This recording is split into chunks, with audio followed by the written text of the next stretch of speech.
আবারও সরাসরি ইসরায়েলের ভূখণ্ডে হামলা চালালো ইরান। মঙ্গলবার রাজধানী তেল আবিব সহ 4টি টার্গেটে প্রায় 200 ব্যালিস্টিক মিসাইল ছুঁড়ে ইরানি সামরিক বাহিনী হিজবুল্লাহ প্রধান হাসান নাসারুল্লাহ এবং হামাস প্রধান ইসমাইল হানিয়ার হত্যাকাণ্ডের প্রতিশোধ নিতেই চালানো হয়েছে এই হামলা।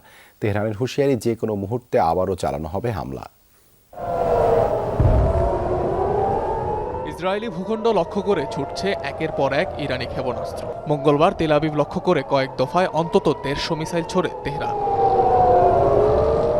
হিজবুল্লাহ প্রধান হাসান নাসরাল্লাহর হত্যাকাণ্ডের জবাব দিতে ইসরায়েলে হামলার হুমকি দিয়েছিল ইরান। সেই প্রতিশোধ নিতেই এবার পাল্টা হামলা চালালো ইরান। জর্ডান পশ্চিম তীর জেরুজালেম পার হয়ে এসব ব্যালিস্টিক ক্ষেপণাস্ত্র পৌঁছায় ইসরায়েলে। হামলার কথা স্বীকার করেছে তেহরান তেল আবিব দুপক্ষই। আন্তর্জাতিক বিভিন্ন গণমাধ্যম বলছে বেশ কিছু ক্ষেপণাস্ত্র বিস্ফোরিত হয়েছে ইসরায়েলের নানা স্থানে। তেহরানের হুঁশিয়ারি, এখানেই শেষ নয়, আরও হামলা করা হবে ইসরায়েলি ভূখণ্ড জুড়ে। এদিকে ইরানের হামলার পরপরই আতঙ্ক ছড়িয়েছে পুরো ইসরায়েল জুড়ে। নিরাপদ আশ্রয়ের খোঁজে দেশটির নাগরিকরা। দেশ জুড়ে জারি করা হয়েছে সতর্কতা।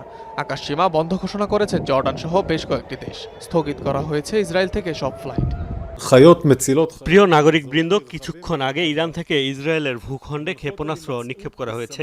আপনাদের সতর্ক থাকতে বলা হয়েছে এবং হোম ফ্রন্ট কমান্ডের নির্দেশনা অনুসরণ করতে বলা হয়েছে। গত কয়েক মিনিটে হোম ফ্রন্ট কমান্ড আপনার মোবাইল ফোনে কিছু বার্তা পাঠিয়েছে যা আপনাকে নিরাপদ আশ্রয় সম্পর্কে ধারণা দেবে। এদিকে ইসরায়েলকে সহায়তায় মার্কিন সামরিক বাহিনীকে নির্দেশ দিয়েছেন প্রেসিডেন্ট জো বাইডেন। ইরানের ছোড়া মিসাইল ভূপাতিত করতে সব ধরনের ব্যবস্থা নেওয়ার নির্দেশ দেন তিনি। এর আগে গেল এপ্রিলে ইসরায়েলি ভূখণ্ড লক্ষ্য করে হামলা চালিয়েছিল ইরান। অনিক রহমান, যমুনা নিউজ।